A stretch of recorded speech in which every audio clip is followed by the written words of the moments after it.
염려가 많은 시대입니다. 특히 코로나로 인해서 건강 염려가 많아졌습니다.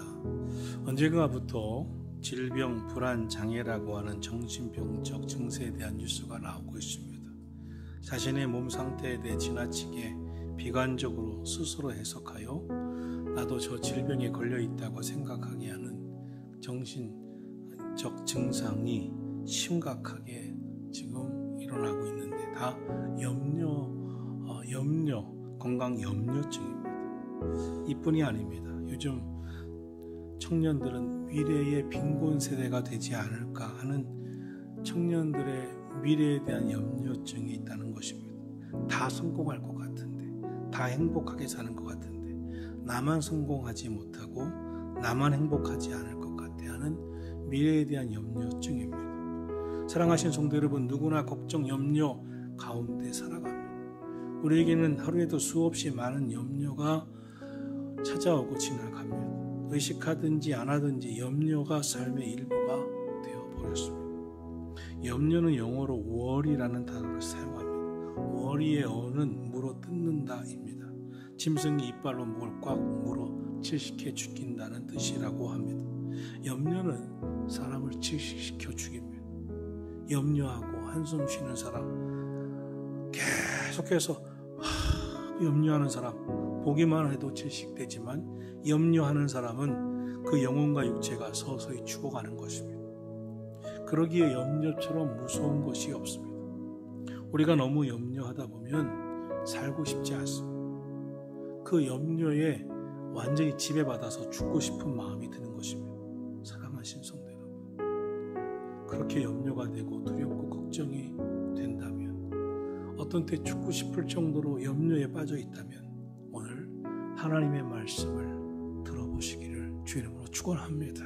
그럼 오늘 주신 말씀에서 성경은 우리에게 무엇이라고 말씀하고 있습니까? 첫째로 베드로전서 5장 7절은 너희 염려를 다 주께 맡기라, 이는 그가 너희를 돌보심이라 라고 하였습니다.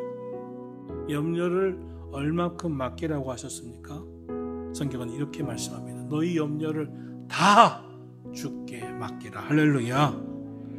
염려는 하나도 갖지 말고 다 주께 맡기라고 하는 것입니다. 누구에게요? 하나님께, 주님께 맡기라고 하는 것입니다. 왜 주님께 맡기라고 하시는 것으로 말씀하고 있습니까? 너희 염려를 다 주께 맡기라, 이는 그가 너희를 돌보심이라. 할렐루야. 하나님께서 돌보아 주실 것이기 때문이라는 것입니다. 사무엘상에 보면 소년 다윗이 아버지의 심부름을 갑니다. 와보니 상황은 심각했습니다. 블레셋의 장수 골리앗이 큰 소리를 치고 있었습니다. 이스라엘은 사울왕을 비롯해서 모든 장수들, 병사들이 벌벌 떨기만 하고 있었습니다. 그것을 지켜보던 심부름은 소년 다윗이 제가 나와 싸워보겠다고 제가 나가겠다고 합니다. 그는 나갔습니다. 그리고 물맷돌을 던졌습니다. 정말 한 방에 하나님 믿고 나간 그의 그 한 방의 물맷돌에 골리앗이 쓰러지고 말았습니다. 다윗에게 있었던 것은 무엇입니까? 하나님을 믿은 것입니다. 염려를 주님께 맡기고 나간 것입니다. 사울왕과 다른 장구들, 병사들은 무엇이 있었습니까? 믿음이 없었습니다. 그러니 두려워하고 염려하니 한 발짝도 나가지 못했습니다. 염려의 정체는 그런 것입니다. 걱정하느라 두려워서 문제를 회피해버리고 마는 것입니다. 다윗은 달랐습니다. 하나님 믿었습니다. 하나님께 맡기고 나갔습니다. 하나님이 지켜주실 것을 믿었습니다. 그리고 물맷돌을 던졌습니다. 그러자 하나님이 돌보아 주신 줄로 믿습니다. 하나님이 지켜주셨습니다. 여러분, 염려하면서 아무것도 하지 못하고 한 발짝도 나가지 못하고 염려가 우울증 만들어버리는 인생을 사시겠습니까? 아니면 너희 염려를 주님께 다 맡기라, 그 하나님이 너희를 돌보실 것이다. 할렐루야. 이 말씀 믿고 살아가기를 주의 이름으로 축원합니다. 둘째로 염려와 두려움은 마귀가 운을사자와 같이 두루다니며 삼킬자를 찾아주는 것이니 너희는 믿음을 굳건하게 하라고 말씀하고 있습니다. 삼킬자는 누굽니까? 두려워하는 사람, 염려 자주 하는 사람, 걱정이 많은 사람, 염려가 많구나, 조금만 염려하게 만들고 조금만 두려워하게 하면 곧 넘어지겠구나, 불평하겠구나, 원망하겠구나, 포기하겠구나, 하나님을 원망하고 불평하겠구나, 삼킬 자는 바로 저기 있구나.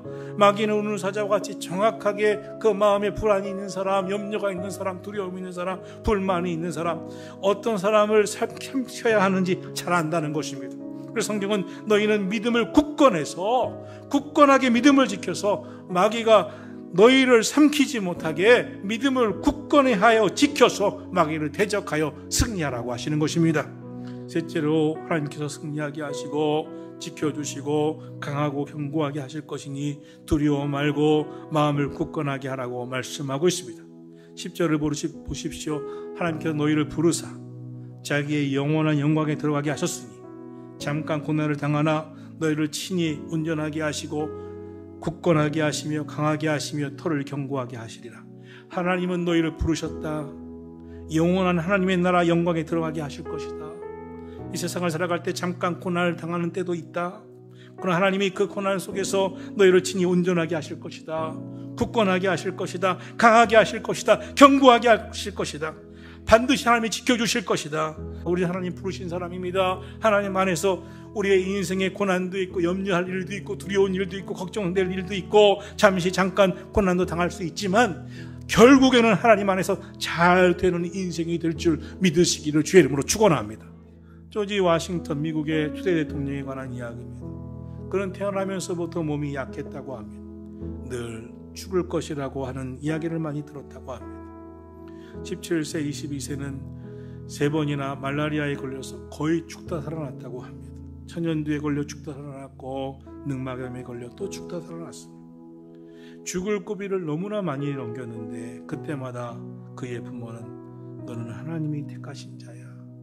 너는 하나님이 부르신 자야. 하나님이 지켜주시는 자야. 이번에도 고침받았잖아. 너는 사명이 있어 크게 쓰실 하나님의 사람이야. 너는 크게 될 거야. 이 믿음을 심어줘서 어려움을 당하고 또 어려움을 당해도 하나님이 지켜주시기, 하나님이 택하셨지, 나를 불러주셨지, 이기게 해주시지, 이런 믿음으로 살았다는 것입니다. 그는 40대 중반에 신대령 미국의 총사령관이 되며 그 당시에 최강의 군대는 영국군이었습니다. 영국군을 이기는 것은 불가능한 일이었습니다. 그러나 그는 총사령관으로 하나님을 믿었습니다. 하나님이 지켜주신다는 믿음을 가졌습니다. 그리고 끈기 있게 싸워서 결국 승리함으로 국민적 영웅이 되고 미국의 초대 대통령이 됩니다.